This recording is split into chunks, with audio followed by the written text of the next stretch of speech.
Asianet ಸುವರ್ಣ ನ್ಯೂಸ್ನ dear doctor ಕಾರ್ಯಕ್ರಮಕ್ಕೆ ಸ್ವಾಗತ. ನಾನು ಅಮೃತ ಗೌಡ. ಆರೋಗ್ಯ ಅನ್ನೋದು ಪ್ರತಿಯೊಬ್ಬರಿಗೂ ಕೂಡ ಬಹಳ ಮುಖ್ಯ. ಆದರೆ ಎಲ್ಲರೂ ಒಂದಲ್ಲ ಒಂದು ಆರೋಗ್ಯ ಸಮಸ್ಯೆಗಳಿಂದ ಬಳಲ್ತಾ ಇರ್ತಾರೆ. ಇಂತಹ ಆರೋಗ್ಯ ಸಮಸ್ಯೆಗಳಿಗೆ ನಿಮ್ಮ ಡಿಯರ್ ಡಾಕ್ಟರ್ ಕಾರ್ಯಕ್ರಮದಲ್ಲಿ ಪರಿಹಾರಗಳನ್ನ, ಸಲಹೆಗಳನ್ನ ತಿಳಿಸ್ಕೊಡ್ತಾ ಬಂದಿದ್ದೀವಿ. ಏನು ಪಿಟ್ಯೂಟರಿ ಟ್ಯೂಮರ್, ಏನಿದು ಪಿಟ್ಯೂಟರಿ ಟ್ಯೂಮರ್, ಯಾಕಾಗತ್ತೆ ಈ ಟ್ಯೂಮರ್ ಇದ್ದಾಗ ಯಾವ ರೀತಿಯ ಒಂದಷ್ಟು ತೊಂದರೆಗಳಾಗಬಹುದು, ಸರ್ಜರಿ ಅವಶ್ಯಕತೆ ಯಾವಾಗ ಬರುತ್ತೆ, ಹಾಗೆ ವಿತೌಟ್ ಸರ್ಜರಿ ಮೆಡಿಕೇಶನ್ ನಿಂದ ಪಿಟ್ಯೂಟರಿ ಟ್ಯೂಮರ್ಸ್ ಅನ್ನ ಹೋಗ್ಲಾಡಿಸಬಹುದಾ, ಇದೆಲ್ಲವನ್ನ ತಿಳಿಸ್ಕೊಡೋಕೆ ಇವತ್ತಿನ ಕಾರ್ಯಕ್ರಮದಲ್ಲಿ ನಮ್ಮ ಜೊತೆ ಸಾಕ್ರಾವರ್ಡ್ ಹಾಸ್ಪಿಟಲ್ನ associate consultant neuro surgery doctor Shailesh MP ಅವರಿದ್ದಾರೆ. ಬನ್ನಿ ಅವರನ್ನ ಕಾರ್ಯಕ್ರಮಕ್ಕೆ ಸ್ವಾಗತಿಸಿಕೊಳ್ಳೋಣ. ಡಾಕ್ಟರ್, ಕಾರ್ಯಕ್ರಮಕ್ಕೆ ಸ್ವಾಗತ ತಮಗೆ. ಸೊ ಅಮೃತ ಅವರೇ ನಮಸ್ಕಾರ, ಎಲ್ಲ ವೀಕ್ಷಕರಿಗೂ ಕೂಡ ನನ್ನ ನಮಸ್ಕಾರ. ಸೊ ಇವತ್ತಿನ ದಿನ ನಾವು ಪಿಟ್ಯೂಟರಿ ಟ್ಯೂಮರ್ಗಳ ಬಗ್ಗೆ ಹೆಚ್ಚಾಗಿ ವಿವರವಾಗಿ ಮಾತಾಡೋಣ. ನಮಸ್ಕಾರ. ಓಕೆ ಡಾಕ್ಟರ್, ಮೊದಲನೇದಾಗಿ ಈಗ ನೀವೇ ಹೇಳಿದಾಗೆ ಪಿಟ್ಯೂಟರಿ ಟ್ಯೂಮರ್ಸ್ ಬಗ್ಗೆ ಮಾತಾಡೋಣ ಅಂತ ಹೇಳಿದ್ರಿ. ಸೊ ಫಸ್ಟ್ ಪಿಟ್ಯೂಟರಿ ಟ್ಯೂಮರ್ಸ್ ಅಂತ ತಕ್ಷಣ ಜನರಲ್ ಕಾಡೋ ಪ್ರಶ್ನೆ ಏನಿದು ಪಿಟ್ಯೂಟರಿ ಟ್ಯೂಮರ್ಸ್? ಬ್ರೈನ್ ಟ್ಯೂಮರ್ ಕೇಳಿರ್ತಾರೆ, ಬಟ್ ಪಿಟ್ಯೂಟರಿ ಟ್ಯೂಮರ್ ಅಂದ್ರೆ ಏನು, ಯಾಕಾಗತ್ತೆ ಅಂತ? ಸೊ ಈ ಪಿಟ್ಯೂಟರಿ ಟ್ಯೂಮರ್ ಅನ್ನೋದು ಪಿಟ್ಯೂಟರಿ ಗ್ರಂಥಿಯಿಂದ ಶುರುವಾಗುತ್ತೆ. ಈ ಪಿಟ್ಯೂಟರಿ ಗ್ರಂಥಿ ಎಲ್ಲಿರುತ್ತೆ? ಈ ಮೆದುಳಿನ ತಳಭಾಗ, ಅಂದ್ರೆ ಪಿಟ್ಯೂಟರಿ ಗ್ರಂಥಿ ಕೂಡ ಈ ಬ್ರೈನಿನ ಒಂದು ಭಾಗವೇ. ಈ ತಳಭಾಗದಲ್ಲಿ ಕಣ್ಣಿನ ಹಿಂಬದಿಯಲ್ಲಿ ಹಾಗೂ ಕಿವಿಗಳ ಮಧ್ಯದಲ್ಲಿ ಇರುವಂತಹ ಒಂದು ಸಣ್ಣ ಗ್ರಂಥಿ ಪಿಟ್ಯೂಟರಿ ಟ್ಯೂಮರ್. ಈ ಪಿಟ್ಯೂಟರಿ ಗ್ರಂಥಿಯ ಗಾತ್ರ ಎಷ್ಟಂದ್ರೆ ಒಂದು ಬಟಾಣಿಯ ಗಾತ್ರ ಅಷ್ಟೇ. ಅದನ್ನು ತೂಕ ಹಾಕಿದ್ರೆ 1/2 ಗ್ರಾಮ್ ಅಥವಾ 1 ಗ್ರಾಮ್ಗಿಂತ ಕಡಿಮೆ ಇರುವಂತಹ ಟ್ಯೂಮರ್. ಆದರೆ ಈ ಪಿಟ್ಯೂಟರಿ ಟ್ಯೂಮರ್ಗಳನ್ನ ನಾವು ಇವತ್ತಿನ ದಿನ ಯಾಕೆ ಸೆಪರೇಟ್ ಆಗಿ ಚರ್ಚೆ ಮಾಡ್ತಿದೀವಿ ಅಂದ್ರೆ ಅದರ ಕಾರ್ಯಗಳು ಅಷ್ಟು ಪ್ರಮುಖವಾಗಿವೆ. ಇದನ್ನು ಮಾಸ್ಟರ್ ಗ್ಲ್ಯಾಂಡ್ ಅಂತ ಕೂಡ ಕರಿತೀವಿ. ಈ ದೇಹದಲ್ಲಿ ಹಲವಾರು ರೀತಿಯ ಹಾರ್ಮೋನ್ಸ್ ಪ್ರೊಡಕ್ಷನ್ ನಾವು ಕೇಳಿರ್ತೇವೆ. ಥೈರಾಯ್ಡ್ ಹಾರ್ಮೋನ್ ಇರ್ಬೋದು ಅಥವಾ ಸ್ಟೆರಾಯ್ಡ್ ಹಾರ್ಮೋನ್ಸ್ ಇರ್ಬೋದು, ಹಲವು ಹಾರ್ಮೋನ್ಸ್ಗಳು ಬಾಡಿಯಲ್ಲಿ ಪ್ರೊಡ್ಯೂಸ್ ಆಗುತ್ತೆ. ಈ ಹಾರ್ಮೋನ್ಗಳನ್ನು ಪ್ರೊಡ್ಯೂಸ್ ಮಾಡುವ ಗ್ಲ್ಯಾಂಡ್ ಅನ್ನು ಕಂಟ್ರೋಲ್ ಮಾಡುವ ಮಾಸ್ಟರ್ ಪಿಟ್ಯೂಟರಿ. ಅದಕ್ಕೆ ಇದನ್ನ ಮಾಸ್ಟರ್ ಗ್ಲ್ಯಾಂಡ್ ಅಂತ ಕೂಡ ಕರಿತೀವಿ. ಸೊ ಈ ಪಿಟ್ಯೂಟರಿ ಗ್ಲ್ಯಾಂಡ್ಗಳಿಂದ ಉದ್ಭವ ಆಗುವ ಹಾರ್ಮೋನ್ಸ್ ಯಾವುವು ಅಂದ್ರೆ ಥೈರಾಯ್ಡ್ ಸ್ಟಿಮ್ಯುಲೇಟಿಂಗ್ ಹಾರ್ಮೋನ್. ಈ ಥೈರಾಯ್ಡ್ ಗ್ರಂಥಿಯಿಂದ ಥೈರಾಯ್ಡ್ ಹಾರ್ಮೋನ್ ನ ಪ್ರೊಡಕ್ಷನ್ ಮಾಡಲಿಕ್ಕೆ ಉತ್ತೇಜಿಸುವಂತಹ ಒಂದು ಹಾರ್ಮೋನ್. ಗ್ರೋತ್ ಹಾರ್ಮೋನ್, ದೇಹದ ಬೆಳವಣಿಗೆ, ಮೆದುಳಿನ ಬೆಳವಣಿಗೆಗೆ ಬೇಕಾಗಿರುವಂತಹ ಹಾರ್ಮೋನ್, ಇದು ಕೂಡ ಪಿಟ್ಯೂಟರಿಯಿಂದ ಬರುತ್ತೆ. ಇನ್ನೊಂದು ACTH ಅಥವಾ ಅಡ್ರಿನೋಕಾರ್ಟಿಕೋಟ್ರಾಪಿಕ್ ಹಾರ್ಮೋನ್ ಅಂತ ಕರಿತೀವಿ. ಮೂತ್ರಪಿಂಡದ ಮೇಲೆ ಅಡ್ರಿನಲ್ ಗ್ಲ್ಯಾಂಡ್ಸ್ ಅನ್ನುವ ಗ್ಲ್ಯಾಂಡ್ಸ್ ಇರ್ತವೆ. ಈ ಹಾರ್ಮೋನ್ ಸ್ಟೆರಾಯ್ಡ್ ಉತ್ಪಾದನೆಗೆ ಮುಖ್ಯ. ಸೊ ಈ ಗ್ಲ್ಯಾಂಡ್ ನ ಕೂಡ ಉತ್ತೇಜಿಸುವ ಕೆಲಸ ಈ ಪಿಟ್ಯೂಟರಿ ಅನ್ನೋದು ಮಾಡ್ತವೆ. ಇದನ್ನು ಹೊರತಾಗಿ ಸೆಕ್ಸ್ ಹಾರ್ಮೋನ್ಸ್ ಅಂತ ಕರಿತೇವೆ. Gonadotropin releasing hormone, luteinizing hormone, follicular stimulating hormone. ಈ ಹೆಂಗಸರಲ್ಲಿ ಋತುಚಕ್ರ, ಫಲವತ್ತತೆ ಹಾಗೂ ಸಂತಾನೋತ್ಪತ್ತಿ, ಈ 3 ಮುಖ್ಯ ಕಾರ್ಯಗಳಿಗೆ ಈ ಸೆಕ್ಸ್ ಹಾರ್ಮೋನ್ಸ್ ಬೇಕಾಗ್ತದೆ. ಇದನ್ನು ಹೊರತಾಗಿ ಈ ಪಿಟ್ಯೂಟರಿ ಗ್ರಂಥಿಯ ಮೇಲೆ ಇನ್ನೊಂದು ಮಾಸ್ಟರ್ ಗ್ಲ್ಯಾಂಡ್ ಅಂತ ಏನು ಕರಿತೀವಿ, ಹೈಪೋಥಾಲಮಸ್ ಅನ್ನುವ ಆರ್ಗನ್ ಸಿಚುವೇಟ್ ಆಗಿರುತ್ತೆ. ಅಲ್ಲಿಂದ 2 ಇಂಪಾರ್ಟೆಂಟ್ ಹಾರ್ಮೋನ್ಸ್ ಪ್ರೊಡ್ಯೂಸ್ ಆಗ್ತವೆ. ಈ ಒಂದು ADH ಅಥವಾ ಆಂಟಿ ಡಯೂರೆಟಿಕ್ ಹಾರ್ಮೋನ್, ಎರಡನೇದು ಆಕ್ಸೈಟೋಸಿನ್. ಈ ಆಂಟಿ ಡಯೂರೆಟಿಕ್ ಹಾರ್ಮೋನ್ನ ಕೆಲಸ ಏನು ಅಂದ್ರೆ ಈ ಕಿಡ್ನಿಯ ಮೂಲಕ ನೀರನ್ನು ಹೀರ್ಕೊಳ್ಳೋದು, ಬೆವರುವಿಕೆ, ಬಾಯಾರಿಕೆ, ಇವೆಲ್ಲದನ್ನು ಕಂಟ್ರೋಲ್ ಮಾಡುವ ಹಾರ್ಮೋನ್. ಇನ್ನೊಂದು ಹೆಂಗಸರಲ್ಲಿ ತುಂಬಾ ಇಂಪಾರ್ಟೆಂಟ್ ಹಾರ್ಮೋನ್ ಅಂದ್ರೆ ಆಕ್ಸೈಟೋಸಿನ್. ಅಂದ್ರೆ ಪ್ರಸವದ ಟೈಮಲ್ಲಿ, ಡೆಲಿವರಿಯ ಟೈಮಲ್ಲಿ ಗರ್ಭಚೀಲದ ಕಂಟ್ರಾಕ್ಷನ್ ಅಥವಾ ಗರ್ಭಚೀಲ ಕಂಟ್ರಾಕ್ಟ್ ಆಗಿ ಮಗುವನ್ನು ಹೊರಹಾಕೋದಕ್ಕೆ ಈ ಆಕ್ಸೈಟೋಸಿನ್ ಅನ್ನುವ ಹಾರ್ಮೋನ್ ಬಹುಮುಖ್ಯವಾಗುತ್ತದೆ. ಸೊ ಇವೆಲ್ಲ ಈ ಪಿಟ್ಯೂಟರಿ ಗ್ರಂಥಿ, ಮೂರ್ತಿ ಚಿಕ್ಕದಾದರೂ ಕೀರ್ತಿ ದೊಡ್ಡದು ಅಂತ ಕರಿತೀವಲ್ಲ, ಈ 1/2 ಗ್ರಾಮ್ನಷ್ಟಿರುವ ಪಿಟ್ಯೂಟರಿ ಗ್ಲ್ಯಾಂಡ್ ಇವೆಲ್ಲ ಕಾರ್ಯಗಳನ್ನು ನಿರ್ವಹಿಸ್ತದೆ. ಓಕೆ ಡಾಕ್ಟರ್, ಈಗ ಪಿಟ್ಯೂಟರಿ ಗ್ಲ್ಯಾಂಡ್ ಏನ್ ಮಾಡುತ್ತೆ, ಬಾಡಿ ಫಂಕ್ಷನ್ ಯಾವ ರೀತಿ ಇದೆ ಅಂತ ಹೇಳಿದ್ರಿ, ಬಟ್ ಈ ಪಿಟ್ಯೂಟರಿ ಟ್ಯೂಮರ್ಸ್ ಆದಾಗ ಯಾವ ರೀತಿಯ ಒಂದು ಅಫೆಕ್ಟ್ ಆಗತ್ತೆ ಬಾಡಿ ಮೇಲೆ ಅಂತ? ಸೊ ನಾ ಹೇಳ್ದಾಗೆ ಪಿಟ್ಯೂಟರಿ ಟ್ಯೂಮರ್ ಅಲ್ಲಿ ಇಷ್ಟೊಂದು ಫಂಕ್ಷನ್ಸ್ ಇದೆ. ಯಾವುದೇ ಸಣ್ಣ ಟ್ಯೂಮರ್ ಕೂಡ ಪಿಟ್ಯೂಟರಿಲಿ ಆದ್ರೆ ಹಲವಾರು ತೊಂದರೆಗಳು ಆಗ್ಬೋದು. ಒಂದು ಮೊದಲನೆಯದಾಗಿ ಪಿಟ್ಯೂಟರಿ ಗ್ರಂಥಿಯು ಎಲ್ಲಿರುತ್ತೆ ಅಂದ್ರೆ ಈ ಕಣ್ಣಿನ ನರಗಳ ಹಿಂದೆಗಡೆ, ಜಸ್ಟ್ ಅಲ್ಲಿ 1 ಸೆಂಟಿಮೀಟರ್ಗಿಂತ ಕಡಿಮೆ ಜಾಗದಲ್ಲಿ ಇರುವಂತಹ ಟ್ಯೂಮರ್. ಸೊ ಈ ಪಿಟ್ಯೂಟರಿ ಟ್ಯೂಮರ್ ಅಲ್ಲಿ ದೊಡ್ಡದಾಗ್ತಾ ಇದ್ದಾಗೆ ಈ ಕಣ್ಣಿನ ನರಗಳ ಮೇಲೆ ಒತ್ತಡ ಬೀರ್ತದೆ. ಕ್ರಮೇಣ ದೃಷ್ಟಿ ಶಕ್ತಿ ಕಡಿಮೆ ಆಗ್ತಾ ಹೋಗ್ತದೆ. ಹೇಗೆ ನಾವು ಕುದುರೆಗಳಿಗೆ 2 ಬದಿಯಲ್ಲಿ ನಾವು ಕಣ್ಪಟ್ಟಿಯನ್ನು ಹಾಕಿದ್ರೆ ಬರೀ ನೇರವಾಗಿ ಕಾಣಿಸ್ತದೆಯೋ, ಅದೇ ರೀತಿ ಈ ಪಿಟ್ಯೂಟರಿ ಟ್ಯೂಮರ್ ದೊಡ್ಡದಾಗ್ತಾ ಇದ್ರೆ ಈ ಕಣ್ಣಿನ ನರಗಳ ಮೇಲೆ ಇರುವ ಒತ್ತಡದಿಂದ ಬರೀ ಮನುಷ್ಯ ನೇರವಾಗಿರೋದನ್ನಷ್ಟೇ ಕಾಣಬಲ್ಲ. ಈ ರೈಟ್ ಸೈಡ್ ಲೆಫ್ಟ್ ಸೈಡ್ ಇರೋದು ಕಾಣೋದೇ ಇಲ್ಲ ಅಥವಾ ಮಬ್ಬಾಗಿ ಕಾಣಬಹುದು. ಇದು ಪಿಟ್ಯೂಟರಿ ಟ್ಯೂಮರ್ನ ಇಂಪಾರ್ಟೆಂಟ್ ರೋಗ ಲಕ್ಷಣ. ಇದನ್ನು ಹೊರತಾಗಿ ತಲೆನೋವು ಉಂಟಾಗಬಹುದು. ನಾನು ಹೇಳಿದಾಗಿ 10 ಹಾರ್ಮೋನ್ಗಳ ಫ್ಯಾಕ್ಟರಿ ಪಿಟ್ಯೂಟರಿ ಟ್ಯೂಮರ್ಸ್. ಸೊ ಈ ಪಿಟ್ಯೂಟರಿ ಟ್ಯೂಮರ್ ಬಂದೊಡನೆ ಈ ಹಾರ್ಮೋನ್ಗಳ ಇಂಬ್ಯಾಲೆನ್ಸ್, ಅಸಮತೋಲನ ಅಂತ ಕರಿತೀವಿ, ಮಾನಸಿಕ ಅಸಮತೋಲನ, ಇವೆಲ್ಲ ಈ ಪಿಟ್ಯೂಟರಿ ಟ್ಯೂಮರ್ನ ರೋಗ ಲಕ್ಷಣಗಳು. ಇದನ್ನು ಹೊರತಾಗಿ ನಾನು ಹೇಳಿದಾಗೆ 5 ಹಾರ್ಮೋನುಗಳು ಹೆಚ್ಚಾದರೆ 10 ಬಗೆಯ ರೋಗ ಲಕ್ಷಣಗಳು ಉಂಟಾಗಬಹುದು. ಒಂದೇನೆಂದರೆ ಪ್ರೊಲ್ಯಾಕ್ಟಿನ್ ಅನ್ನುವ ಹಾರ್ಮೋನ್ ಹೆಚ್ಚಾದರೆ ಗಂಡಸರಲ್ಲಿ ಈ ಸ್ತನಗಳು ದೊಡ್ಡದಾಗುವುದು, ಹೆಂಗಸರಲ್ಲಿ ಪ್ರೆಗ್ನೆನ್ಸಿ ಅಲ್ಲದೆ ಟೈಮಲ್ಲಿ ಕೂಡ ಹಾಲು ಅಥವಾ ಹಾಲಿನಂತಹ ದ್ರವ ಪ್ರೊಡ್ಯೂಸ್ ಆಗುವುದು, ಬಂಜೆತನ, ಇವೆಲ್ಲ ಈ ಪ್ರೊಲ್ಯಾಕ್ಟಿನೋಮನ ಲಕ್ಷಣಗಳು. ಈ ಹಾರ್ಮೋನ್ ಪ್ರೊಡ್ಯೂಸಿಂಗ್ ಟ್ಯೂಮರ್ಸ್ ಅಲ್ಲಿ ಈ ಪ್ರೊಲ್ಯಾಕ್ಟಿನೋಮಾ ತುಂಬಾ ಕಾಮನ್. ಇದನ್ನು ಹೊರತಾಗಿ ನಾ ಹೇಳಿದಾಗೆ ಕಾರ್ಟಿಸೋಲ್ ಅಥವಾ ಸ್ಟಿರಾಯ್ಡ್ ದೇಹದಲ್ಲಿ ಹೆಚ್ಚಾದರೆ ಇದು ಏಕೆ ಹೆಚ್ಚಾಗುತ್ತೆ ಅಂದರೆ ಕುಶಿಂಗ್ ಸಿಂಡ್ರೋಮ್ ಅಂತ ಕರಿತೀವಿ. ಅಡ್ರಿನೋಕಾರ್ಟಿಕೋಟ್ರಾಪಿಕ್ ಹಾರ್ಮೋನ್, ಈ ಪಿಟ್ಯೂಟರಿ ಗ್ಲ್ಯಾಂಡ್ ಪ್ರೊಡ್ಯೂಸ್ ಆಗುವ ಹಾರ್ಮೋನ್ ಹೆಚ್ಚು ಸ್ಟಿಮ್ಯುಲೇಟ್ ಮಾಡಿದರೆ ಸ್ಟಿರಾಯ್ಡ್ ಉತ್ಪಾದನೆ ಜಾಸ್ತಿ ಆಗುತ್ತೆ. ಇದರಿಂದ ಕುಶಿಂಗ್ ಸಿಂಡ್ರೋಮ್ ಆಗುತ್ತೆ, ದೇಹದ ಬೊಜ್ಜುತನ ಹೆಚ್ಚಾಗುತ್ತೆ, ಮುಖ ದುಂಡಾಕಾರವಾಗಿ ಅಂದರೆ ಪೂರ್ಣ ಚಂದ್ರನ ಹಾಗೆ ಊದ್ಕೊಳ್ತದೆ, ಈ ಕತ್ತಿನ ಹಿಂಭಾಗ ಹೆಚ್ಚಾಗಿ ಬೊಜ್ಜುತನ ಉಂಟಾಗುತ್ತದೆ, ಈ ಸ್ಕಿನ್ನಿನ ಚರ್ಮದ ದಪ್ಪತೆ ಕಡಿಮೆ ಆಗುತ್ತೆ, ನೀಲಿ ಗೆರೆಗಳು ಅಥವಾ ಪರ್ಪಲ್ ಸ್ಟ್ರೈ ಅಂತ ಕರಿತೀವಿ, ಈ ಕುಶಿಂಗ್ ಸಿಂಡ್ರೋಮ್ನ ಲಕ್ಷಣಗಳು. ಇದನ್ನು ಹೊರತಾಗಿ ಈ ಗ್ರೋತ್ ಹಾರ್ಮೋನ್ನ ಹೆಚ್ಚಳವಾದರೆ ಆಕ್ರೋಮೆಗಲಿ ಅನ್ನುವ ಕಂಡೀಷನ್ ಉಂಟಾಗ್ತದೆ. ಇದು 15-16 ಅದಕ್ಕಿಂತ ಹರೆಯದ ವಯಸ್ಸಿನಿಂದ ಕೆಳಗಡೆ ಆದರೆ ಜೈಜಾಂಟಿಸಮ್ ಅಥವಾ ದೈತ್ಯಾಕಾರದ ಮನುಷ್ಯನಾಗಿ ಡೆವಲಪ್ ಆಗ್ತಾನೆ, ಯಾಕಂದ್ರೆ ಗ್ರೋತ್ ಹಾರ್ಮೋನ್ ಹೆಚ್ಚಾಗ್ತದೆ. ಈ ಆಕ್ರೋಮೆಗಲಿಯಲ್ಲಿ ಡಯಾಬಿಟೀಸ್, ಕಾರ್ಡಿಯಾಕ್ ತೊಂದರೆಗಳು, ಹೈಪರ್ ಟೆನ್ಷನ್, ಮೂಗು ದಪ್ಪ ಆಗೋದು, ಕೈ ಬೆರಳುಗಳು ದಪ್ಪ ಆಗೋದು, ಈ ಥರ 10 ತೊಂದರೆಗಳು ಈ ಆಕ್ರೋಮೆಗಲಿಯಿಂದ ಉಂಟಾಗ್ತದೆ. ಸೊ ಇವೆಲ್ಲ ಈ ಪಿಟ್ಯೂಟರಿ ಟ್ಯೂಮರ್ನ ರೋಗ ಲಕ್ಷಣಗಳು. ಓಕೆ ಡಾಕ್ಟರ್, ಈಗ ತುಂಬಾ ಜನಕ್ಕೆ ಪಿಟ್ಯೂಟರಿ ಟ್ಯೂಮರ್ ಇದೆ ಅಂತ ಗೊತ್ತಾಗೋದು ಹೇಗೆ? ಕೆಲವು ಸಿಂಪ್ಟಮ್ಸ್ ಗೊತ್ತಾಗಬಹುದು, ಬಟ್ ಕೆಲವು ಗೊತ್ತಾಗಲ್ಲ. ಆ ರೀತಿ ಒಬ್ಬ ಕಾಮನ್ ಪರ್ಸನ್ ಅವೇರ್ ಆಗಿರ್ಬೇಕು ಈ ಸಿಂಪ್ಟಮ್ಸ್ಗೆ ಅಂತಂದ್ರೆ ಯಾವ್ದು? ಸೊ ನಾನು ಹೇಳಿದಾಗೆ 10 ಸಿಂಪ್ಟಮ್ಸ್ ಇದಾವೆ ಪಿಟ್ಯೂಟರಿ ಟ್ಯೂಮರ್ಸ್ ನಲ್ಲಿ. ಒಂದು, ಕಣ್ಣಿನ ದೃಷ್ಟಿ ಕ್ಷೀಣವಾಗುವುದು, ಕಡಿಮೆ ಆಗೋದು. ಸಮ್ಟೈಮ್ಸ್ ನಮ್ಮ ಹತ್ರ ಬರುವ ಪೇಷಂಟ್ಸ್ ಅಲ್ಲಿ ಒಂದ್ ಬದಿಯ ಕಣ್ಣು ವರ್ಕ್ ಆಗೋದೇ ಸ್ಟಾಪ್ ಮಾಡಿರ್ತದೆ, ಆದ್ರೆ ಅವ್ರಿಗೆ ಗೊತ್ತೇ ಆಗೋದಿಲ್ಲ. ಈ ಡ್ರೈವಿಂಗ್ ಟೈಮಲ್ಲಿ ಸಣ್ಣ ಸಣ್ಣ ಆಕ್ಸಿಡೆಂಟ್ಸ್ ಆಗೋದು, ಅಥವಾ ಈ ಡೋರ್ ಮುಖಾಂತರ ನಡೆಯುವಾಗ ಭುಜ ಹೋಗಿ ಡೋರ್ನ ಬಾಗಿಲಿಗೆ ಹೊಡ್ಕೊಳೋದು, ಈ ಥರದ್ದೆಲ್ಲ ಸಣ್ಣ ಸಣ್ಣ ಸಿಂಪ್ಟಮ್ಸ್ ದೃಷ್ಟಿ ಶಕ್ತಿ ಕಡಿಮೆ ಅದರಲ್ಲಿ ಆಗುತ್ತೆ. ನಾನು ಹೇಳಿದಾಗೆ ಹಾರ್ಮೋನ್ ಸಿಂಪ್ಟಮ್ಸ್ ಹೆಚ್ಚಾಗಿ ಬೊಜ್ಜುತನ, ಬಂಜೆತನ, ಹಾಗೂ ಫಲವತ್ತತೆ ಕಡಿಮೆ ಇರುವುದು, ಮಕ್ಕಳಾಗದೇ ಇರುವುದು, ಇಂತಹ ಕಂಡೀಷನ್ಸ್ ಇರುವಾಗ ಈ ಪಿಟ್ಯೂಟರಿ ಟ್ಯೂಮರ್ ಇರಬಹುದು. ಎಂಡೋಕ್ರಿನಾಲಜಿಸ್ಟ್ ನ ಕನ್ಸಲ್ಟ್ ಮಾಡಿ ಅಥವಾ ನ್ಯೂರೋಸರ್ಜನ್ ನ ಕನ್ಸಲ್ಟ್ ಮಾಡಿ ಈ ಪಿಟ್ಯೂಟರಿ ಟ್ಯೂಮರ್ನ ರೂಲ್ ಔಟ್ ಮಾಡೋದು ಉತ್ತಮ. ಇಲ್ಲ ಅಂದ್ರೆ ಯಾವುದೇ ರೀತಿಯ ನೀವು ಟ್ರೀಟ್ಮೆಂಟ್ಸ್ ಪಡೆದರೂ ಕೂಡ ಅದು ಅದರ ಫಲಿತಾಂಶ ಬರದೇ ಇರಬಹುದು. ಸೊ ಈ ಪಿಟ್ಯೂಟರಿ ಟ್ಯೂಮರ್ ಹೀಗೆ ಕೆಲಸ ಮಾಡ್ತದೆ. ಅದು ಇಂಪಾರ್ಟೆಂಟ್ ಗ್ಲ್ಯಾಂಡ್. ನಮಗೆ ಎಷ್ಟೊಂದು ಜನಕ್ಕೆ ಪಿಟ್ಯೂಟರಿ ಟ್ಯೂಮರ್ ಎಲ್ಲಿದೆ ಅಂತ ಕೂಡ ಗೊತ್ತಿಲ್ಲ. ಸೊ ಇವತ್ತಿನ ದಿನ ಇಂಪಾರ್ಟೆಂಟ್ ಆಗಿ ನಾವು ಪಿಟ್ಯೂಟರಿ ಟ್ಯೂಮರ್ಸ್ ಬಗ್ಗೆ ಮಾತಾಡ್ತಾ ಇದ್ದೀವಿ. So it's gonna be very useful. Okay doctor, ಈಗ ಈ ರೀತಿ ಸಿಂಪ್ಟಮ್ಸ್ ಇದೆ, ಡಾಕ್ಟರ್ನ ಅಪ್ರೋಚ್ ಮಾಡ್ತಾರೆ ಅಂತಂದಾಗ ಡಯಾಗ್ನೋಸ್ ಯಾವ ರೀತಿ ಮಾಡ್ತೀರಾ? ಏನೆಲ್ಲ ಪ್ರೋಸೆಸ್ ಇರತ್ತೆ? ಸೊ ಈ ಪಿಟ್ಯೂಟರಿ ಗ್ರಂಥಿ ಇದೆ ಅನ್ನೋದು ಸಿಂಪ್ಟಮ್ಸ್ ಮುಖಾಂತರ ಅಥವಾ ಕ್ಲಿನಿಕಲ್ ಎಕ್ಸಾಮಿನೇಷನ್ ಮುಖಾಂತರ ಗೊತ್ತಾದ್ರೆ, ಸೊ ನಾವು 3 ವಿಧದ ಟೆಸ್ಟ್ಗಳನ್ನು ಮಾಡ್ತೀವಿ. ಒಂದು CT ಅಥವಾ MRI, ಇದನ್ನು ಇಮೇಜಿಂಗ್ ಪರೀಕ್ಷೆ ಅಂತ ಕರಿತೇವೆ. ಸೊ ಈ CT ಸ್ಕ್ಯಾನ್ ಮೂಲಕ ಪಿಟ್ಯೂಟರಿ ಗ್ಲ್ಯಾಂಡ್ ಇದೆಯಾ ಇಲ್ವಾ, ಎಷ್ಟು ಸೈಜ್ ಇದೆ, ಇದರ ಬಗ್ಗೆ ಎಲ್ಲ ಮಾಹಿತಿ CT ಸ್ಕ್ಯಾನ್ ನೀಡ್ತದೆ. ಇದನ್ನು ಹೊರತಾಗಿ ನೆಕ್ಸ್ಟ್ ಲೆವೆಲ್ ಟೆಸ್ಟ್ ಅಂದ್ರೆ MRI ಸ್ಕ್ಯಾನಿಂಗ್.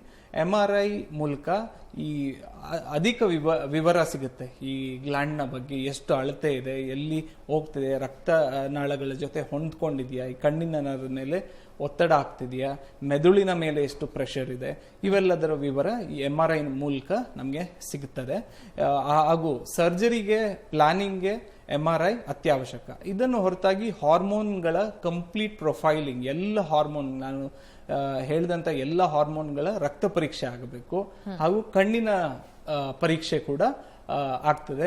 ಈ ಫೀಲ್ಡ್ ಆಫ್ ವಿಷನ್ ಟೆಸ್ಟ್ ಅಂತ ಕರಿತೀವಿ, ಪೆರಿಮೆಟ್ರಿ ಟೆಸ್ಟ್ ಅಂತ ಕರಿತೀವಿ, ಇದನ್ನು ಕೂಡ ಮಾಡಬೇಕಾಗ್ತದೆ. ಆಫ್ಥಾಲ್ಮೋಸ್ಕೋಪಿ ಅಂದ್ರೆ ಕಣ್ಣಿನ ಮೂಲಕ ಕಣ್ಣಿನ ನರ ಯಾವುದೇ ರೀತಿಯಲ್ಲಿ ಊದ್ಕೊಂಡಿದೆಯಾ, ಹೇಗಿದೆ ಇದನ್ನು ಕೂಡ ಈ ಕಣ್ಣಿನ ಪರೀಕ್ಷೆ ಮೂಲಕ ನಾವು ತಿಳ್ಕೊಳ್ಬಹುದು. ಈ 3 ಟೆಸ್ಟ್ ಮಾಡಿದ್ರೆ ಪಿಟ್ಯೂಟರಿ ಟ್ಯೂಮರ್ ಇರೋದು ಕನ್ಫರ್ಮ್ ಆಗ್ತದೆ. ಸೊ ಅದಕ್ಕೆ ಚಿಕಿತ್ಸಾ ವಿಧಾನಗಳು ಯಾವುದು ಅನ್ನೋದನ್ನು ಕೂಡ ನಾವು ಚರ್ಚೆ ಮಾಡೋಣ. ಓಕೆ ಡಾಕ್ಟರ್, ಅದೇ ಟ್ರೀಟ್ಮೆಂಟ್ ಆಪ್ಷನ್ಸ್ ಏನೇನಿರುತ್ತೆ, ಲೈಕ್ ಈಗ ಬಿಫೋರ್ ಸರ್ಜರಿ ಅವಶ್ಯಕತೆ ಇರುತ್ತಾ, ಸರ್ಜರಿ ಅವಶ್ಯಕತೆ ಇದ್ರೆ ಯಾವಾಗ ಇನಿಷಿಯಲ್ ಆಗಿ ಯಾವ ರೀತಿ ಟ್ರೀಟ್ ಮಾಡ್ತೀರಾ? ಸೊ ಈ ಪಿಟ್ಯೂಟರಿ ಟ್ಯೂಮರ್ಗಳಲ್ಲಿ ನಾವು ಕ್ಲಾಸಿಫಿಕೇಶನ್ ಮಾಡ್ಬೋದು. ಒಂದು ಕ್ಯಾನ್ಸರಸ್ ಟ್ಯೂಮರ್ ಅಥವಾ ನಾನ್ ಕ್ಯಾನ್ಸರಸ್ ಟ್ಯೂಮರ್ ಅಥವಾ ಬಿನೈನ್ ಟ್ಯೂಮರ್, ಮತ್ತಿನ್ನೊಂದು ಕ್ಯಾನ್ಸರಸ್ ಟ್ಯೂಮರ್. ಪಿಟ್ಯೂಟರಿ ಟ್ಯೂಮರ್ಗಳು 99% ನಾನ್ ಕ್ಯಾನ್ಸರಸ್ ಟ್ಯೂಮರ್ಸ್ ಅಥವಾ ಒಳ್ಳೆಯ ಟ್ಯೂಮರ್ಸ್, ಬಿನೈನ್ ಟ್ಯೂಮರ್ಸ್ ಆಗಿರುತ್ತದೆ. ಹಾಗೂ ಪಿಟ್ಯೂಟರಿ ಟ್ಯೂಮರ್ಸ್ ಅಲ್ಲಿ ನಾನು ಹೇಳಿದಾಗೆ ಹಾರ್ಮೋನ್ಸ್ ಪ್ರೊಡ್ಯೂಸಿಂಗ್ ಟ್ಯೂಮರ್ಸ್ ಅಥವಾ ಫಂಕ್ಷನಿಂಗ್ ಟ್ಯೂಮರ್ಸ್ ಅಂತ ಕರಿತೀವಿ. ಹಾರ್ಮೋನ್ ಪ್ರೊಡ್ಯೂಸ್ ಮಾಡದೇ ಇರೋ ಟ್ಯೂಮರ್ಸ್ ನಾನ್ ಫಂಕ್ಷನಿಂಗ್ ಅಂತೀವಿ. ಸೊ ಈ 2 ಬಿನೈನ್ ಅಥವಾ ಮ್ಯಾಲಿಗ್ನೆಂಟ್, ಫಂಕ್ಷನಿಂಗ್ ಅಥವಾ ನಾನ್ ಫಂಕ್ಷನಿಂಗ್, ಇದರ ಆಧಾರದ ಮೇಲೆ ನಾವು ಚಿಕಿತ್ಸಾ ವಿಧಾನವನ್ನು ಡಿಸೈಡ್ ಮಾಡ್ತೀವಿ. ಈ ಬಿನೈನ್ ಟ್ಯೂಮರ್ಸ್ ಚಿಕ್ಕದಾಗಿದ್ರೆ, 1 ಸೆಂಟಿಮೀಟರ್ಗಿಂತ ಚಿಕ್ಕದಾಗಿದ್ರೆ ಅದನ್ನು ಅಬ್ಸರ್ವ್ ಮಾಡಬಹುದು, ಅಥವಾ ಹಾರ್ಮೋನ್ ಪ್ರೊಡ್ಯೂಸ್ ಮಾಡ್ತಿದ್ರೆ ಆ ಹಾರ್ಮೋನ್ಗಳ ಲೆವೆಲ್ಸ್ನ ಕುಗ್ಗಿಸೋದಕ್ಕೆ ಔಷಧಿ ಕೊಡಬಹುದು. 1 ಸೆಂಟಿಮೀಟರ್ಗಿಂತ ದೊಡ್ಡದಿದ್ರೆ ಅದನ್ನು ಮ್ಯಾಕ್ರೋ ಅಡಿನೋಮಾ ಅಂತ ಕರಿತೀವಿ. ಈ 1 ಸೆಂಟಿಮೀಟರ್ಗಿಂತ ದೊಡ್ಡದಿದ್ರೆ ಕಣ್ಣಿನ ನರದ ಮೇಲೆ ಹೋಗಿ ಒತ್ತಡ ಹಾಕುತ್ತೆ, ದೃಷ್ಟಿಶಕ್ತಿ ಕಡಿಮೆ ಆಗುತ್ತೆ. ಇಂತಹ ಟ್ಯೂಮರ್ಸ್ ಗಳಿಗೆ ನಾವು ಸರ್ಜರಿ ಮೂಲಕ ಇದನ್ನ ತೆಗಿಬೇಕಾಗುತ್ತೆ. ಓಕೆ ಡಾಕ್ಟರ್, ಸರ್ಜರಿ ಬಗ್ಗೆ ಹೇಳೋಕ್ಕಿಂತ ಮುಂಚೆ ಒಬ್ಬ ಕಾಲರ್ ಇದ್ದಾರೆ, ಮಾತಾಡ್ಸೋಣ. ವೀರೇಂದ್ರ ಅಂತ ಪಾವಗಡದಿಂದ. ನಮಸ್ತೆ ವೀರೇಂದ್ರ ಅವರೇ. ನಮಸ್ತೆ ಡಾಕ್ಟರ್ ಇದ್ದಾರೆ, ಮಾತಾಡಿ ತಮ್ಮ ಸಮಸ್ಯೆ ಬಗ್ಗೆ. ವೀರೇಂದ್ರ ಅವರೇ ನಮಸ್ತೆ, ಹೇಳಿ. ನಮಸ್ತೆ ಸರ್. ಹೇಳಿ. ಬೋನ್ ಕ್ಯಾನ್ಸರ್ ಆಗಿದೆ ಸರ್ ನನ್ನ ಮಗಳಿಗೆ. ಏನಾಗಿದೆ? Bone cancer sir. Bone cancer. So bone ಕ್ಯಾನ್ಸರ್ಗೆ ನೀವು ಆನ್ಕೋ ಸರ್ಜರಿ ಅಥವಾ ಆನ್ಕಾಲಜಿಸ್ಟ್ ಹತ್ರ ಕನ್ಸಲ್ಟೇಷನ್ ತಗೊಳ್ಬೇಕಾಗ್ತದೆ. ಇವತ್ತಿನ ಇದು ಚರ್ಚೆ ಬಂದು ಪಿಟ್ಯೂಟರಿ ಟ್ಯೂಮರ್ಸ್ ಬಗ್ಗೆ. ಓಕೆ ವೀರೇಂದ್ರ ಅವರೇ, ಧನ್ಯವಾದ ಕರೆ ಮಾಡಿದ್ದಕ್ಕೆ. ಇನ್ನಷ್ಟು ಮಾಹಿತಿಯನ್ನ ಈ ಬಗ್ಗೆ ಪಿಟ್ಯೂಟರಿ ಟ್ಯೂಮರ್ ಬಗ್ಗೆ ತಿಳಿಸ್ಕೊಡ್ತಾ ಹೋಗ್ತೀವಿ. ಆದ್ರೆ ಅದಕ್ಕೂ ಮುಂಚೆ ಡೇ ಡಾಕ್ಟರ್ ಕಾರ್ಯಕ್ರಮದಲ್ಲಿ ಒಂದು ಪುಟ್ಟ ವಿರಾಮ.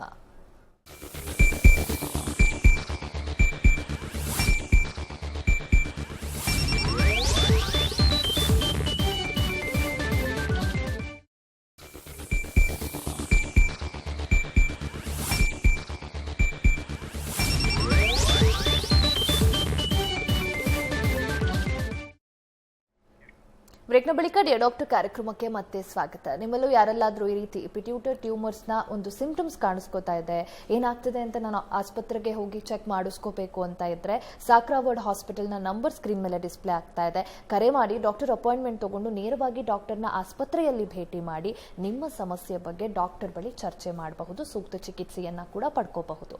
ಎಸ್ ಡಾಕ್ಟರ್, ಈಗಾಗಲೇ ಟ್ರೀಟ್ಮೆಂಟ್ ಆಪ್ಷನ್ ಬಗ್ಗೆ ಮಾತಾಡ್ತಾ ಇದ್ರಿ. ಸೊ ಸರ್ಜರಿ ಅಂತ ಬಂದಾಗ ಯಾವ ರೀತಿ ಸರ್ಜರಿಯಲ್ಲಿ ಏನಾದರೂ ವಿಧಾನಗಳಿದಾವ, ಯಾವಾಗ ಸರ್ಜರಿಯನ್ನು ಪರ್ಫಾರ್ಮ್ ಮಾಡ್ತೀರಾ? ಸೊ ಈ ಪಿಟ್ಯೂಟರಿ ಟ್ಯೂಮರ್ ಅನ್ನೋದು ಬ್ರೈನಿನ ನಟ್ಟ ನಡುವೆ ತಳಭಾಗದಲ್ಲಿ ಇರುವಂತಹ ಟ್ಯೂಮರ್. ಅಲ್ಲಿಗೆ ರೀಚ್ ಆಗೋದೇ ಒಂದು ದೊಡ್ಡ ಹರಸಾಹಸ ಅಂತ ಹೇಳ್ಬೋದು. ಹಿಂದಿನ ಕಾಲದಲ್ಲಿ ಈ ಪಿಟ್ಯೂಟರಿ ಟ್ಯೂಮರ್ಸ್ ನ ಆಪರೇಟ್ ಮಾಡುವ ವಿಧಾನವೇ ಇರಲಿಲ್ಲ. ನಂತರ ಓಪನ್ ಸರ್ಜರಿ ಬಂತು, ಮೈಕ್ರೋಸ್ಕೋಪ್ ನ ಬಳಕೆ ಬಂತು.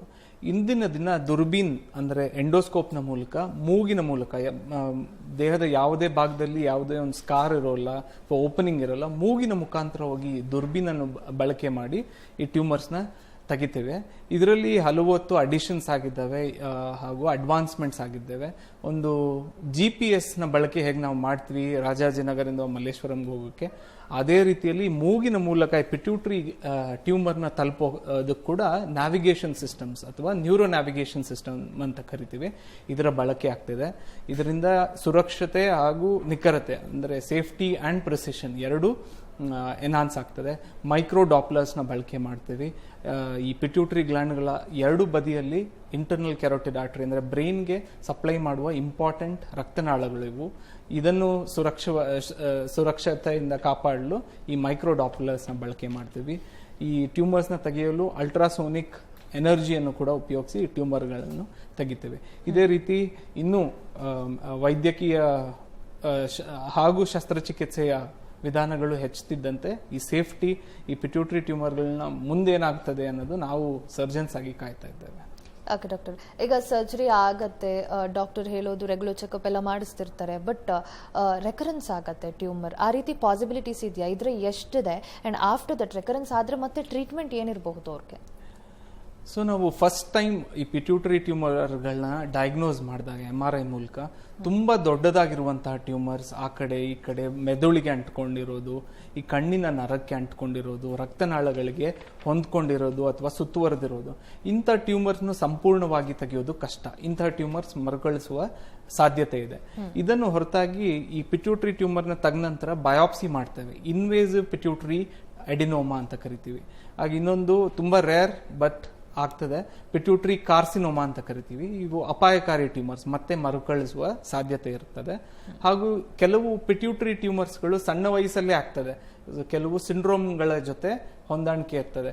ಯಾವುದು ಇವು ಅಂದ್ರೆ Carney complex, McCune Albright syndrome, multiple endocrine neoplasia, ಇಂತಹ ಟ್ಯೂಮರ್ಗಳು ಮರುಕಳಿಸಲು ಸಾಧ್ಯವಿದೆ. ಇಂತಹ ಟ್ಯೂಮರ್ಸ್ಗಳಿಗೆ ನಾವು ವಿಕಿರಣ ಅಥವಾ ಗಾಮಾ ನೈಫ್, ಸೈಬರ್ ನೈಫ್ನ ಮೂಲಕ ನಾವು ಟ್ರೀಟ್ಮೆಂಟ್ ಕೊಡ್ಬೋದು ಅಥವಾ ರೀಸರ್ಜರಿ ಮಾಡಿ ಮತ್ತೆ ಟ್ಯೂಮರ್ ತೆಗಿಬೇಕಾಗ್ತದೆ. ಓಕೆ ಡಾಕ್ಟರ್, ಈ ಬಗ್ಗೆ ಮತ್ತಷ್ಟು ಮಾತಾಡೋಣ. ಮತ್ತೊಂದು ಬ್ರೇಕ್ ತಗೊಂಡ್ಬರೋಣ. ಡಿಯರ್ ಡಾಕ್ಟರ್ ಕಾರ್ಯಕ್ರಮ ಮುಂದುವರಿಯುತ್ತೆ ಮತ್ತೊಂದು ಪುಟ್ಟ ವಿರಾಮದ ಬಳಿಕ.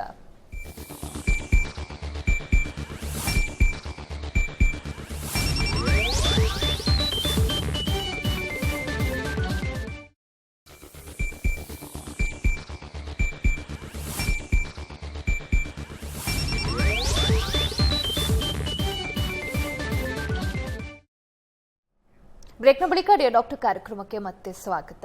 ಈಗಾಗಲೇ ಪಿಟ್ಯೂಟರಿ ಟ್ಯೂಮರ್ಸ್ ಬಗ್ಗೆ ಮಾತಾಡ್ತಿದ್ದೀವಿ. ಈ ಬಗ್ಗೆ ಈ ಸಿಂಪ್ಟಮ್ಸ್ ಇದೆ, ಡಾಕ್ಟರ್ ಸಿಂಪ್ಟಮ್ಸ್ನ ತುಂಬ ಕ್ಲೀನಾಗಿ ಎಕ್ಸ್ಪ್ಲೇನ್ ಮಾಡಿದ್ರು. ಆ ರೀತಿ ಏನಾದರೂ ಸಿಂಪ್ಟಮ್ಸ್ ಕಾಣಿಸ್ಕೊತಾ ಇದೆ, ನಾನು ಆಸ್ಪತ್ರೆಗೆ ಹೋಗಿ ಒಂದ್ಸರಿ ಚೆಕ್ ಮಾಡಿಸ್ಬೇಕು ಅಂತ ಇದ್ರೆ ಸಾಕ್ರಾವಡ್ ಆಸ್ಪತ್ರೆಯ ನಂಬರ್ ಸ್ಕ್ರೀನ್ ಮೇಲೆ ಡಿಸ್ಪ್ಲೇ ಆಗ್ತಾ ಇದೆ. ಕರೆ ಮಾಡಿ ಡಾಕ್ಟರ್ ಅಪಾಯಿಂಟ್ಮೆಂಟ್ ತಗೊಂಡು ನೇರವಾಗಿ ಡಾಕ್ಟರ್ನ ಆಸ್ಪತ್ರೆಯಲ್ಲಿ ಭೇಟಿ ಮಾಡಿ ನಿಮ್ಮ ಸಮಸ್ಯೆ ಬಗ್ಗೆ ಚರ್ಚೆ ಮಾಡಬಹುದು. ಎಸ್ ಡಾಕ್ಟರ್, ಈಗ ಪಿಟ್ಯೂಟರಿ ಟ್ಯೂಮರ್ ಅಂದಾಗ ಈ ಸರ್ಜರಿ ಎಲ್ಲ ಬಿಟ್ಟು ಆಲ್ಟರ್ನೇಟಿವ್ ಟ್ರೀಟ್ಮೆಂಟ್ ಅಥವಾ ಥೆರಪೀಸ್ ಅಂತ ಏನಾದರೂ ಇದೆಯಾ? ಇದ್ರೆ ಯಾವ್ದು? ಸೊ ಈ ಔಷಧಿ, ಸರ್ಜರಿ ಹಾಗೂ ವಿಕಿರಣ ಇದನ್ನು ಹೊರತಾಗಿ ಇವತ್ತಿನ ದಿನ ಪಿಟ್ಯೂಟರಿ ಟ್ಯೂಮರ್ಸ್ ಯಾವುದೇ ಚಿಕಿತ್ಸಾ ವಿಧಾನಗಳಿಲ್ಲ. ಆದರೆ ಈ ಪಿಟ್ಯೂಟರಿ ಗ್ಲ್ಯಾಂಡಿನ ಹೆಲ್ತ್ ಮೇಂಟೈನ್ ಮಾಡಲು ಧ್ಯಾನ, ಯೋಗ ಹಾಗೂ ಸಮತೋಲಿತ ಆಹಾರ, ಬ್ಯಾಲೆನ್ಸ್ಡ್ ಡಯಟ್ ಅಂತ ಏನು ಕರಿತೀವಿ, ಕೆಲವು ಹರ್ಬಲ್ ಮೆಡಿಸಿನ್ಸ್ ಆಯುರ್ವೇದದಲ್ಲಿ ಇದೆ. ಜಿನ್ಸೆಂಗ್, ಅಶ್ವಗಂಧದ ಬಳಕೆ ಅಥವಾ ಲಿಕೋರೈಸ್ ಅಂತ ಕರಿತೀವಿ, ಮುಲೇತಿ ಅಂತ ಕರೀತಾರೆ ಹಿಂದಿಯಲ್ಲಿ. ಸೊ ಇವುಗಳ ಬಳಕೆಯಿಂದ ಈ ಪಿಟ್ಯೂಟರಿ ಟ್ಯೂಮರ್ನ ಹೆಲ್ತ್ ಹೆಚ್ಚಾಗ್ತದೆ, ಈ ಹಾರ್ಮೋನ್ಗಳ ಸಮತೋಲನ ಹೆಚ್ಚಾಗ್ತದೆ, ಇದರಿಂದ ಮಾನಸಿಕ ಸಮತೋಲನ ಕೂಡ ಹೆಚ್ಚಾಗ್ತದೆ. ಹಿಂದಿನ ಕಾಲದಲ್ಲಿ ಯಾಕೆ ಇವತ್ತಿನ ದಿನವೇ ಸನಾತನ ಧರ್ಮದಲ್ಲಿ ನಾವು ಬಿಂದು ಅಥವಾ ಸಿಂಧೂರ, ತಿಲಕ ಇಡೋದು ಈ ಪಿಟ್ಯೂಟರಿ ಟ್ಯೂಮರ್ನ ಆಕ್ಟಿವಿಟಿ ಹೆಚ್ಚಾಗ್ಲಿ ಅಂತ ಹಿಂದಿನವರ ಭಾವನೆ ಆಗಿತ್ತು. ಸೊ ಇದೇ ತರ ಹಲವಾರು ಕಾಂಪ್ಲಿಮೆಂಟರಿ ಥೆರಪೀಸ್ ಇದೆ. ಆದರೆ ಇವತ್ತಿನ ದಿನ ಮೆಡಿಕಲಿ ಪ್ರೂವನ್ ಥೆರಪೀಸ್ಗಳು ಔಷಧ, ಸರ್ಜರಿ ಹಾಗೂ ವಿಕಿರಣ. ಓಕೆ ಡಾಕ್ಟರ್, ಏನೋ ಈಗ ಪಿಟ್ಯೂಟರಿ ಟ್ಯೂಮರ್ಸ್ ಇದೆ, ಅವ್ರು ಟ್ರೀಟ್ಮೆಂಟ್ ತಗೋತಿದ್ದಾರೆ ಅಂದ್ರೆ ಅವ್ರ ಓವರ್ ಆಲ್ ಹೆಲ್ತ್ ಮತ್ತೆ ವೆಲ್ ಬೀಯಿಂಗ್ ನ ಮೇಂಟೈನ್ ಮಾಡಬೇಕು ಅಂತಂದ್ರೆ ಯಾವ ರೀತಿಯ ಒಂದಷ್ಟು dietary changes and nutritional recommendations ನ ನೀವು ಮಾಡ್ತೀರಾ? ಸೊ ಡಾಕ್ಟರ್ ಸರ್ಜರಿ ಆದ್ಮೇಲೆ ಕೊಟ್ಟಿರುವಂತ ಮೆಡಿಸಿನ್ಸ್ ತಗೊಳ್ಬೇಕು, ಸೂಕ್ತವಾದ ವ್ಯಾಯಾಮ, ಸಮತೋಲಿತ ಡಯಟ್ ಹಾಗೂ ಈ ಹಾರ್ಮೋನ್ಗಳ ಟೆಸ್ಟ್ಗಳನ್ನು 3 ತಿಂಗಳಿಗೊಮ್ಮೆ 6 ತಿಂಗಳಿಗೊಮ್ಮೆ ಮಾಡಬೇಕಾಗ್ತದೆ. ಹಾಗೂ ಈ MRI ಪರೀಕ್ಷೆಗಳ ಮೂಲಕ ಮತ್ತೆ ಮರುಕಳಿಸಿದೆಯಾ, ಟ್ಯೂಮರ್ನ ಸ್ಥಿತಿ ಏನಿದೆ ಇದನ್ನು ತಿಳ್ಕೊಳ್ಳೋಕೆ ರೆಗ್ಯುಲರ್ ಫಾಲೋ ಅಪ್ಸ್ ನಿಮ್ಮ ಡಾಕ್ಟರ್ ಅಥವಾ ಎಂಡೋಕ್ರಿನಾಲಜಿಸ್ಟ್, ನ್ಯೂರೋಸರ್ಜನ್ ಜೊತೆ ಆಗ್ತಾ ಇರಬೇಕಾಗ್ತದೆ. ಓಕೆ ಡಾಕ್ಟರ್, ಏನೋ ಈಗ ಈ ರೀತಿ ಪಿಟ್ಯೂಟರಿ ಟ್ಯೂಮರ್ಸ್ಗೆ ಟ್ರೀಟ್ಮೆಂಟ್ ಅಂತ ಬಂದಾಗ ಸಾಕ್ರಾವಡ್ ಆಸ್ಪತ್ರೆಯಲ್ಲಿ ಟ್ರೀಟ್ಮೆಂಟ್ ಅಪ್ರೋಚ್ ಆಗಿರಬಹುದು, ಅಡ್ವಾನ್ಸ್ಮೆಂಟ್ ಇರಬಹುದು, ಯಾವ ರೀತಿ ಇದೆ? ಸೊ ನಮ್ಮ ಸಾಕ್ರಾ ಹಾಸ್ಪಿಟಲ್ ಬಂದು advance multi speciality hospital. So ಇಲ್ಲಿರುವ ಟೆಕ್ನಾಲಜಿ ಸ್ಟೇಟ್ ಆಫ್ ಆರ್ಟ್ ಅಂತ ಏನು ಕರಿತೀವಿ. ಸೊ ಆ ಥರ ಟೆಕ್ನಾಲಜಿ ಈ ಪಿಟ್ಯೂಟರಿ ಟ್ಯೂಮರ್ನ ಡಯಾಗ್ನೋಸಿಸ್, ಟ್ರೀಟ್ಮೆಂಟ್, ಸರ್ಜರಿ ಇದಕ್ಕೆ ಬೇಕಾಗಿರುವಂಥ ಎಲ್ಲ ಎಕ್ವಿಪ್ಮೆಂಟ್ಸ್ ಹಾಗೂ ಟೆಕ್ನಾಲಜಿ ಈ ಇಂಡೋ ಜಾಪನೀಸ್ ಹಾಸ್ಪಿಟಲ್ ಅಲ್ಲಿ ನಿಮಗೆ ಸಿಗ್ತದೆ. ಸೊ ಇದರ ಮೂಲಕ ಹಾಗೂ ನುರಿತ ಎಂಡೋಕ್ರಿನಾಲಜಿಸ್ಟ್ ಹಾಗೂ ನ್ಯೂರಾಲಜಿಸ್ಟ್ ಹಾಗೂ ನ್ಯೂರೋಸರ್ಜನ್ಗಳ ಟೀಮ್ ಈ ಪಿಟ್ಯೂಟರಿ ಟ್ಯೂಮರ್ ಪೇಷಂಟ್ಸ್ ಅನ್ನು ಟ್ರೀಟ್ ಮಾಡ್ತೇವೆ. ಇದರಿಂದ ಹೈ ಸಕ್ಸಸ್ ರೇಟ್ಸ್ ಕೂಡ ನಮ್ಮ ಸಾಕ್ರಾ ವರ್ಲ್ಡ್ ಹಾಸ್ಪಿಟಲ್ ಅಲ್ಲಿ ನಾವು ಕಂಡಿದ್ದೇವೆ. So any time Sakra hospital is open for patients with pituitary tumours. Okay doctor, ಏನೋ ಕೆಲವರು ಓವರ್ ಆಲ್ ಹೆಲ್ತ್ ಈ ಥರ ಸಿಂಪ್ಟಮ್ಸ್ ಕಾಣಿಸ್ಕೊಂಡ್ರು ಕೂಡ ತುಂಬ ನೆಗ್ಲೆಕ್ಟ್ ಮಾಡ್ತಿರ್ತಾರೆ, ಅದ್ರ ಬಗ್ಗೆ ಆಸ್ಪತ್ರೆಗೆ ರೀಚ್ ಆಗ್ಲಿಕ್ಕೂ ಕೂಡ ಟ್ರೈ ಮಾಡ್ತಿರಲ್ಲ. ಸೊ ಆ ರೀತಿ ನೆಗ್ಲೆಕ್ಟ್ ಮಾಡೋರಿಗೆ ಜೊತೆಗೆ ಈಗಿನ ಒಂದು ಯೂತ್ಸಿಗೆ ಪಿಟ್ಯೂಟರಿ ಟ್ಯೂಮರ್ಸ್ ಬರಬಾರ್ದು, ಓವರ್ ಆಲ್ ಹೆಲ್ತ್ನ ಮೇಂಟೈನ್ ಮಾಡಬೇಕು ಅಂತಂದ್ರೆ ಯಾವ ರೀತಿಯ ಒಂದಷ್ಟು ಲೈಫ್ ಸ್ಟೈಲ್ ಚೇಂಜಸ್ನ ರೆಕಮೆಂಡ್ ಮಾಡ್ತೀರಾ? ಸೊ ನಾವು ಯೂತ್ಸ್ ಅಂತ ಹೇಳಿದ್ರೆ ಹೆಂಗಸರಲ್ಲಿ ಋತುಚಕ್ರಗಳ ಬದಲಾವಣೆ, it is a very important marker. ಇದೇನಾದರೂ ಇದ್ದರೆ ಈ ಪಿಟ್ಯೂಟರಿ ಟ್ಯೂಮರ್ಗಳು ನಿಮ್ಮಲ್ಲಿ ಇರಬಹುದು. ಗಂಡಸರಲ್ಲಿ ಇದು ನಿಶಕ್ತಿ, ದೌರ್ಬಲ್ಯತೆ ಹಾಗೂ ವೀರ್ಯದ ಪ್ರೊಡಕ್ಷನ್ ಕಡಿಮೆ ಆದಲ್ಲಿ ಈ ಪಿಟ್ಯೂಟರಿ ಟ್ಯೂಮರ್ಗಳ ಲಕ್ಷಣ ಇರ್ಬೋದು. ಈ ಥರ ಲೈಂಗಿಕ ಸಮಸ್ಯೆಗಳು ಇದ್ದರೂ ಕೂಡ ಈ ಪಿಟ್ಯೂಟರಿ ಟ್ಯೂಮರ್ ಇರಬಹುದು. ಹಾಗೂ ಈ ಸಣ್ಣ ವಯಸ್ಸರು ಪ್ರೌಢಾವಸ್ಥೆ ಅಂದರೆ ಪ್ಯೂಬರ್ಟಲ್ ಡಿಲೇ ಅಂತ ಏನು ಕರಿತೀವಿ, ಪ್ಯೂಬರ್ಟಿ ಎಂಟರ್ ಆಗೋದು ಡಿಲೇ ಆಗೋದು, ಇಂತಹ ಸಣ್ಣ ಸಣ್ಣ ರೋಗ ಲಕ್ಷಣಗಳಿದ್ದರೆ ಪಿಟ್ಯೂಟರಿ ಟ್ಯೂಮರ್ ಸ್ಕ್ರೀನಿಂಗ್ ಅತ್ಯವಶ್ಯಕ. ಓಕೆ ಡಾಕ್ಟರ್, ಏನೋ ಈ ಪಿಟ್ಯೂಟರಿ ಟ್ಯೂಮರ್ಸ್ ಇದ್ದಾಗ ಕಾಗ್ನಿಟಿವ್ ಫಂಕ್ಷನ್ ಮತ್ತೆ ಮೆಂಟಲ್ ಹೆಲ್ತ್ ಮೇಲೂ ಕೂಡ ಪರಿಣಾಮ ಬೀರತ್ತಾ ಅಂತ, ಎಷ್ಟರ ಮಟ್ಟಿಗೆ ಬೀರುತ್ತೆ ಅದು? ಸೊ ಈ ಹ್ಯೂಮನ್ ಬೀಯಿಂಗ್ಸ್ ಅಂತ ಏನು ಕರಿತೀವಿ, ಮನುಷ್ಯ, he is made up of chemicals, water, proteins etcetera. ಇದನ್ನೆಲ್ಲ ಕಂಟ್ರೋಲ್ ಮಾಡಲು ಈ ಹಾರ್ಮೋನ್ಸ್ಗಳ ಪ್ರೊಡಕ್ಷನ್ ನಮ್ಮ ದೇಹದಲ್ಲಿ ಆಗ್ತದೆ. ಈ ಮಾಸ್ಟರ್ ಗ್ಲ್ಯಾಂಡ್ ಪಿಟ್ಯೂಟರಿ ಅಸಮತೋಲನದಿಂದ ಹೆಚ್ಚಾಗಿ ಹಾರ್ಮೋನ್ಸ್ ಇಂಬ್ಯಾಲೆನ್ಸ್ ಆಗ್ಬೋದು.